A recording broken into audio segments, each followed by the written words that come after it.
बिस्मिल्लाहिर्रहमानिर्रहीम अस्सलाम वालेकुम हेलो एवरीवन। उम्मीद करता हूँ आप सब खैरियत से होंगे।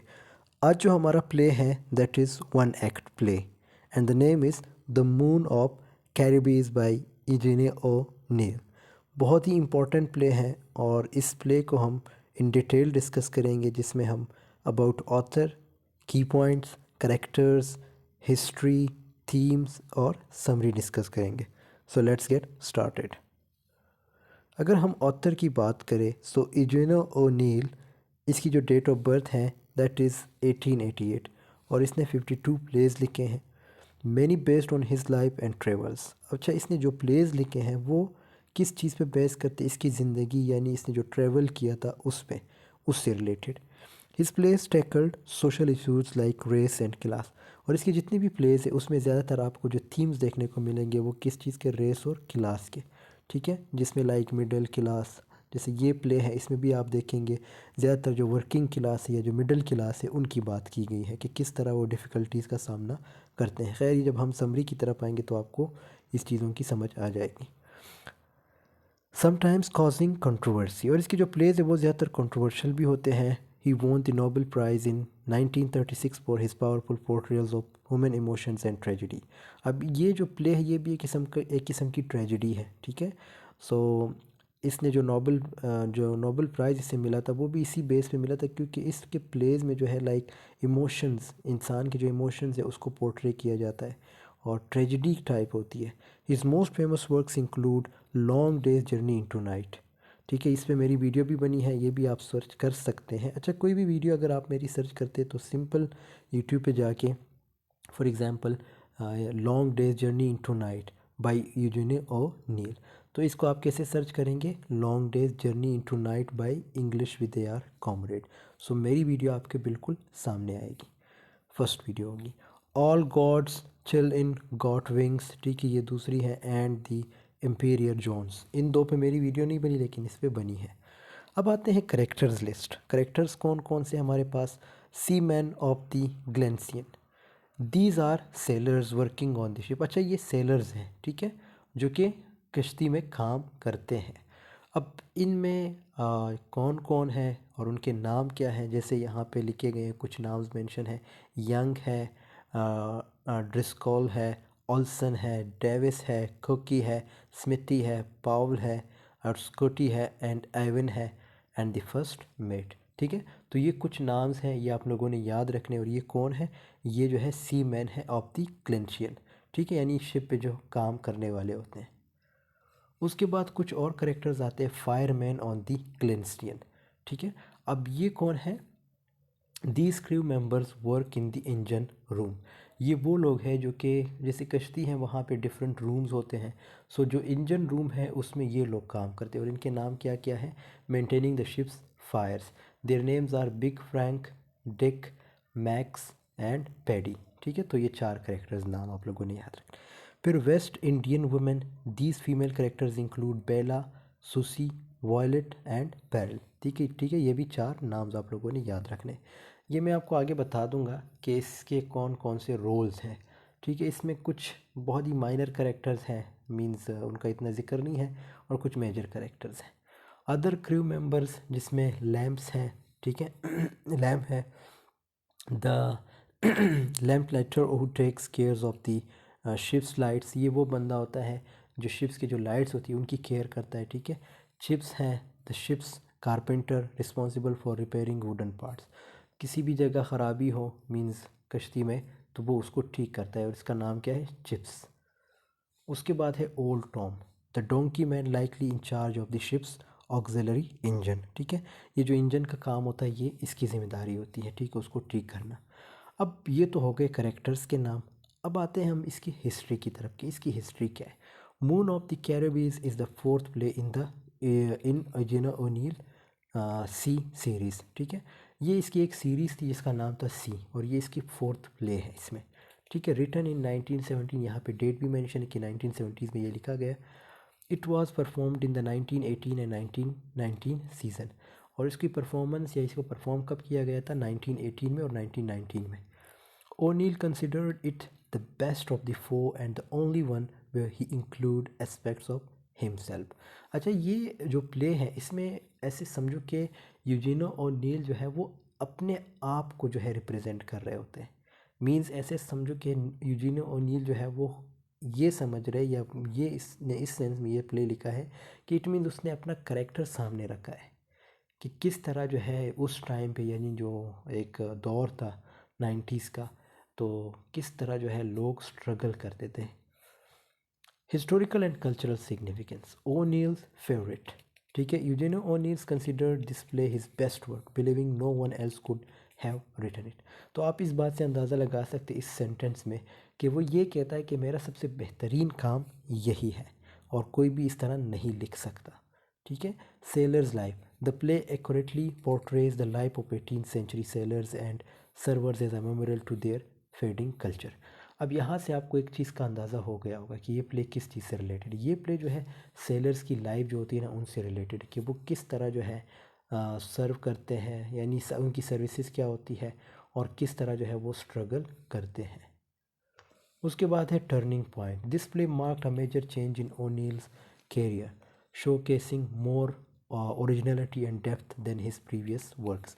इसके जितने भी वर्क्स हैं वो ज़्यादातर आपको ऐसे लगेंगे कि यार इसमें तो कोई ओरिजिनलिटी है ही नहीं, लेकिन ये एक ऐसा वर्क है जिसमें आपको खुद अंदाज़ा हो जाता है कि यार इसमें तो बहुत ज़्यादा ओरिजिनलिटी है। इट मीन्स जिससे मैंने बताया ना कि इसने अपने करेक्टर को ही रिप्रेजेंट किया है इसमें।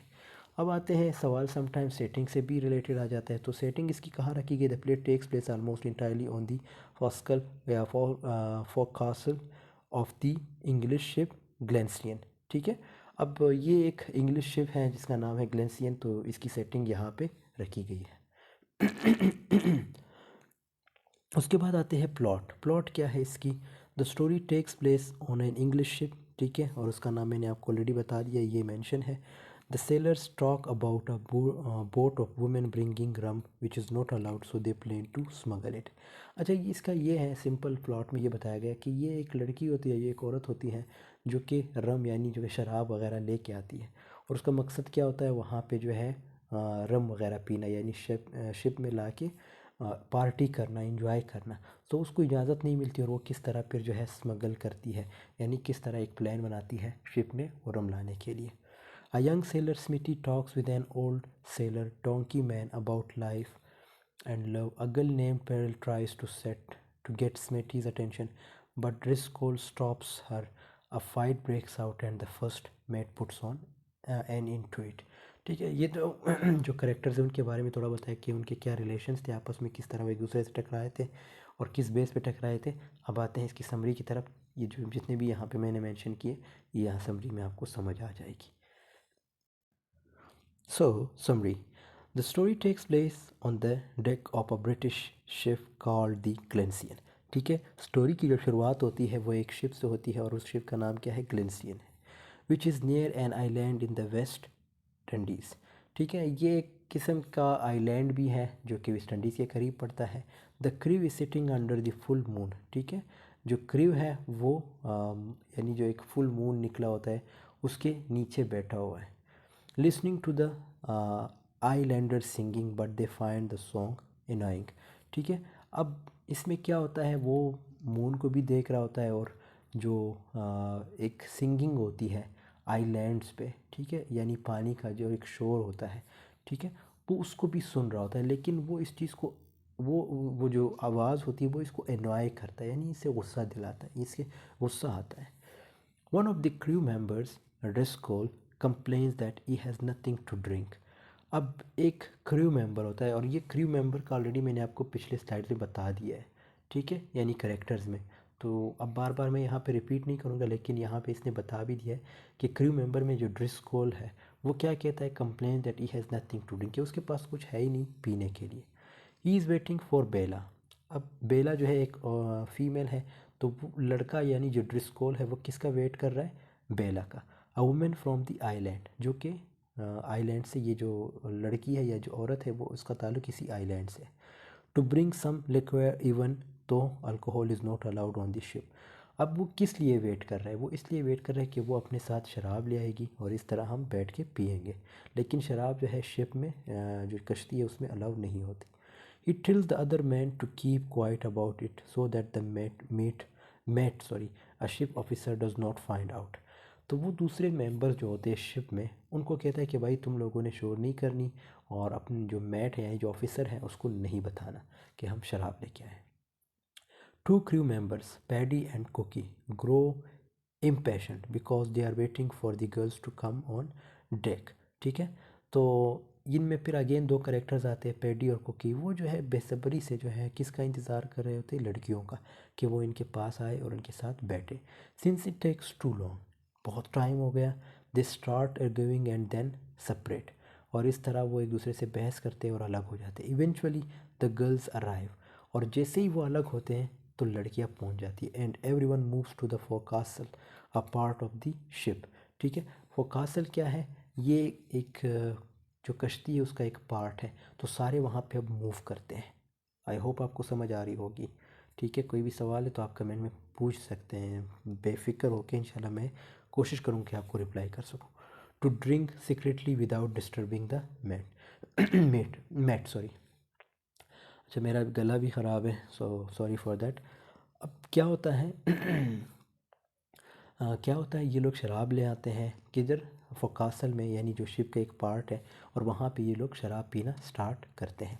लेकिन मैट को जो है वो डिस्टर्ब नहीं करते। मैट मैंने बताया ना, यहाँ पे जैसे लिखा है, ये एक ऑफिसर होता है, शिप ऑफिसर होता है।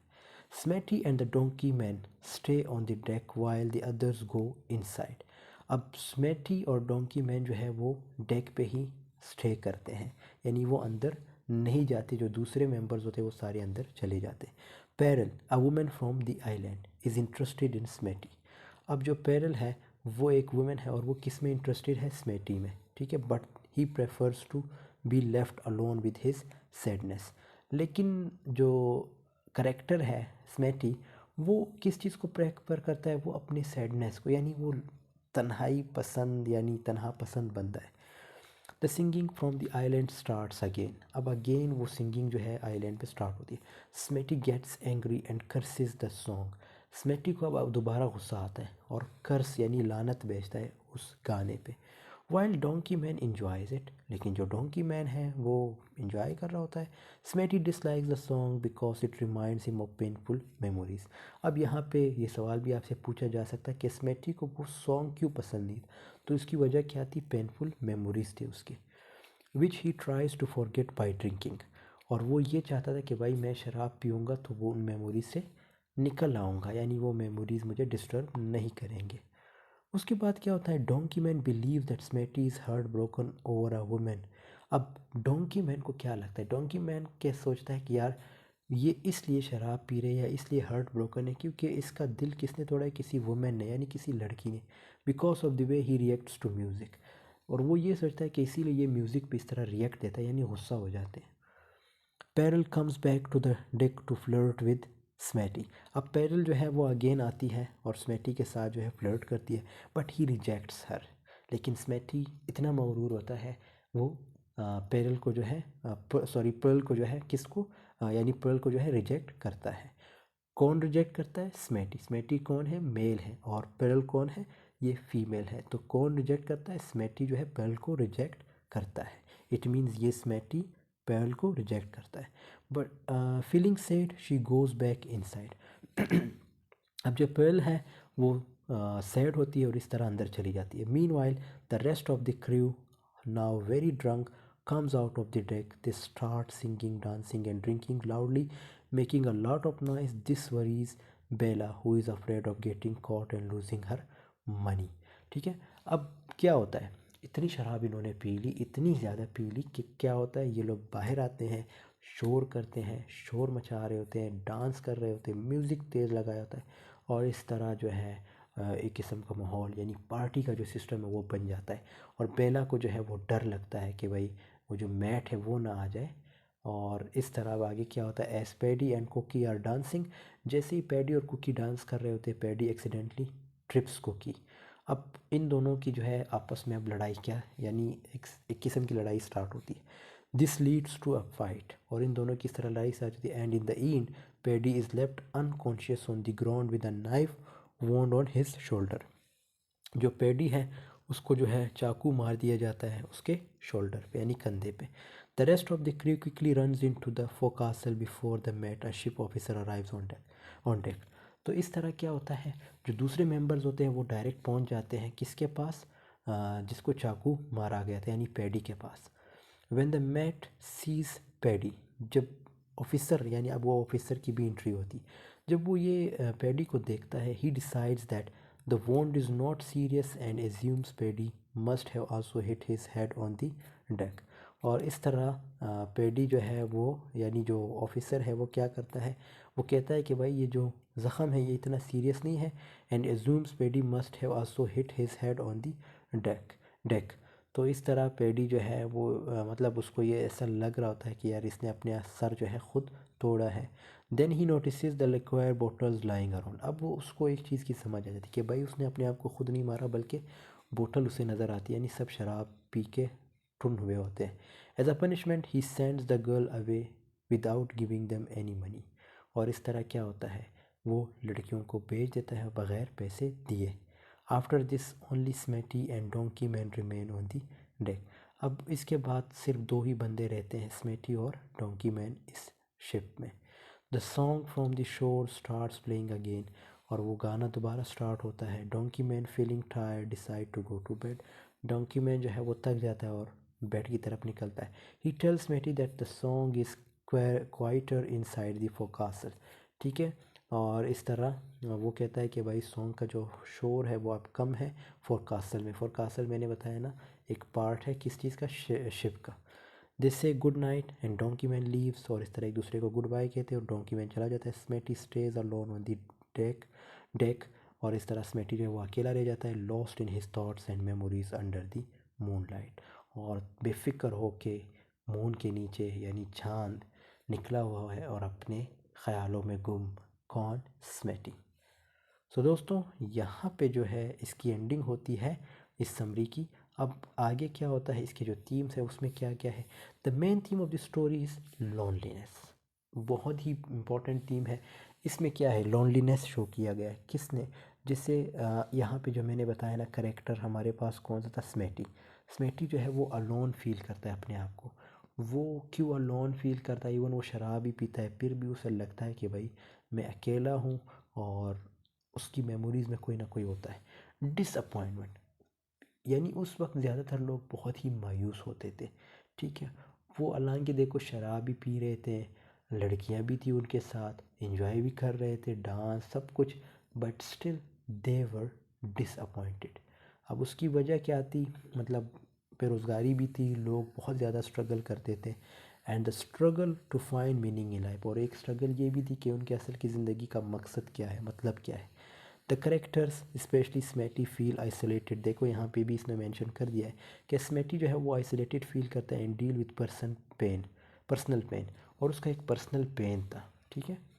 The story is a tragedy that shows the harsh realities of life for ordinary people in the early 20th century. और ये लाइक 19 सेंचुरी इस तरह इस टाइम की बात है कि जो सेलर्स थे यानी जो लोग थे वो ऑर्डिनरी जो आम लोग थे वो बहुत ज़्यादा हार्श रियलिटीज़ का सामना करते थे. The sailors on the ship try to escape their struggles through drinking and distraction. कितना इंपॉर्टेंट पॉइंट बताया गया कि लोग अपने आप को गम से निकालने के लिए यानी अपने आप को इन लाइक जो सैडनेस होती थी उनसे चीज़ों से अपने आप को निकालने के लिए शराब पीते थे, डिस्ट्रैक्ट अपने आप को रखते थे. But deep down they are dealing with sadness and broken dreams. लेकिन अंदर ही अंदर वो टूटे हुए थे और इनके लाइक टूटे हुए ख्वाब थे. इन द एंड क्या होता है, the story highlights how difficult life was for common people. यानी आम लोगों के लिए, यानी जो वर्किंग क्लास थी या जो मिडिल क्लास थी उनके लिए ज़िंदगी कितनी मुश्किल थी. Specially those who lived a rough and uncertain existence like sellers. ख़ास तौर पे उन लोगों के लिए जो कि सेलर्स थे, जिनकी एग्जिस्टेंस का लाइक सवाल उठता था कि भाई तुम लोग कर क्या रहे हो, यानी उनको तंग किया जाता था. It shows that despite moments of fun and companionship, many of them were still left alone with their thoughts and struggle. यानी एक बहुत ही इम्पॉर्टेंट पॉइंट यहाँ पे बात की गई कि लोग इतने एक दूसरे से मिलते जुलते भी थे लेकिन फिर भी अपने आप को जो है सेपरेट रखते थे इन चीज़ों से. ठीक है. सो इट मीन्स वो एक दूसरे की हेल्प भी नहीं करते थे, हालांकि एक दूसरे के साथ हंसते थे, डांस करते थे, पार्टी चार्टी होती थी, but still they were sad. और दोस्तों इसी तरह हमारे इस वन एक्ट प्ले की एंडिंग होती है। आई होप आपको ये वीडियो पसंद आई होगी, पसंद आई है तो ज़रूर लाइक कमेंट शेयर कीजिएगा। आपसे मिलता हूँ नेक्स्ट वीडियो में, तब तक के लिए अल्लाह हाफिज़, टेक केयर ऑफ़ योरसेल्फ।